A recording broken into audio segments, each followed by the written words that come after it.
Good morning, welcome. Today we're going to talk about card lists in AccountEdge, navigating them, creating them, shortcuts, maximizing their use. I'm going to start in the Command Center, in the Card List Command Center under the Card tab. You can get there by going to your tab in your Command Center. You can get there by going to the top menu bar, Card File, Command Center. All that's going to get you to the same spot. Now I'm going to go into Card List for a minute. And in Cardless, I see all my customer cards that I have available, and I'm going to take a look for a card that would be fun to work with. Let's go to P, and that's going to bring up Printronix. The little white arrow allows me to drill down in that card, so I'm going to go take that moment to do that. And now I'm in the card, and it's a customer. You're not going to be able to flip to a vendor if it's a customer, because I have transactions on this card. Static information is kept up to 5 billing addresses. I have an email and a website and contact information. If I look at the bottom, somewhere maybe about 4, maybe even 5 releases ago, an action bar was added. And even though you're in the static information, you're going to still be able to enter sales, print any email statements from here, or maybe even combine the card. It's an inactive client. I'm going to show how to combine a card. And take a card that I have, and this promotional, I don't need it anymore, or maybe it was promotional, became this Printronix, and I could go ahead, hit the click button. It's going to combine the cards. If I wasn't ready to combine a card, I can always inactivate it, and that's going to make it not available to record newer transactions against it. Go down to my action bar. If my address is in my field area, I'm able to see where this is located. It's going to bring up the location, and I could Google my address and my MapQuest my address of where I need to go.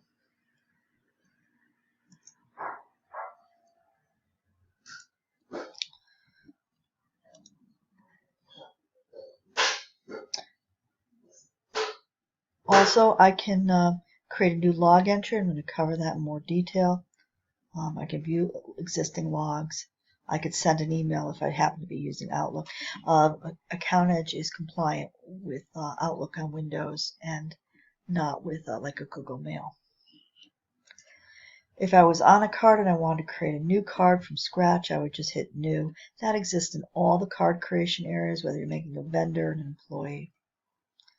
Every card, whether it's a customer, vendor, employee, has different tabs running along the horizontal top. Card details, and as you can see, some of this is more for informational purposes and reporting purposes. So I've actually put in a printout of this. This is what the customer looks like, and I can unlink it or go and find another link.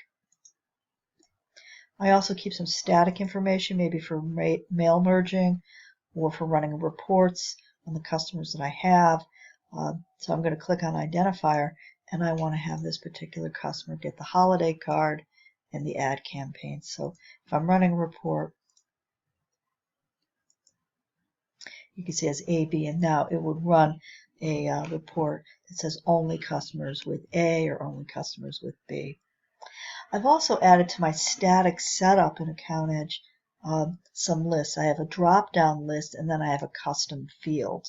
My drop-down list, in my case, if I go to my list up to the top, I've configured their naming of the fields in this area under lists. And it's if you go to customers, you can see that I have my drop-down, which will have multiple choices. I have region and industry, and I still haven't used the third list. And then I have custom fields. I just need more contacts, so I have a secondary contact and a secondary contact phone number. So if I wanted, this particular client is out in the Southwest, and the industry is manufacturer, and then I could populate the contact field. If you're then ready to configure your selling details, as you move through it, what kind of customer is it to me? I can have all these defaults pop up when I create a new sale. These are the selling details. I've chosen that every time they sell, time and material. I'd set up a custom form as opposed to using one of the standard forms, and how I wanted to treat when I want to deliver this invoice, whether I'm printing it and attaching it to an email, or it's already been to be emailed, or already printed and sent.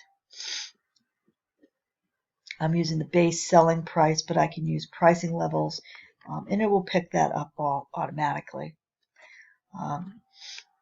I could use a customer billing rate. If I was doing time and material, it would pick up that rate. And you could put any other type of default generic and set them up if you have shipping methods, and that's the place each time you make a sale, you don't have to enter in that demographic. One thing to note is when I'm in a screen panel, anytime I'm in a screen panel and I go to that screen panel a lot, I could actually add it to my favorites. So I'm just going to do that, because let's pretend that that was a favorite screen panel of mine. So I've actually added that to my favorites. I can put in payment details. They pay by check as a default. So when I receive money, and I can use or not choose to use my reminder log. So if I had some correspondence with them and I just want to say I need to make a new log, I can actually create a new log entry here, and I contacted so-and-so, talked about new sales, and today's date, and I could populate, there was no contact, and so I could populate a contact. Now, of course, now it's just in there.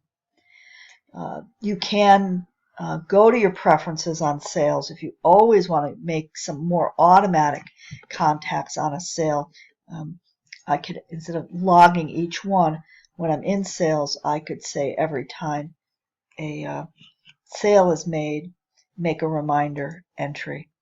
And that's for system-wide. So I actually can enhance my use of logs. So anytime a sale or a cash receipt or more of the automatic entries go in, it's going to log it in addition to me manually doing the log. If you were using jobs, we're not going to cover it, but this is the panel where the job activity shows some accounting behind it. And this is a history screen, and you could populate how long they've been a customer. I'm just going to say OK there, last time they did business with you. And I'm going to say OK, and then OK again. Thanks for listening. I hope this was enjoyable.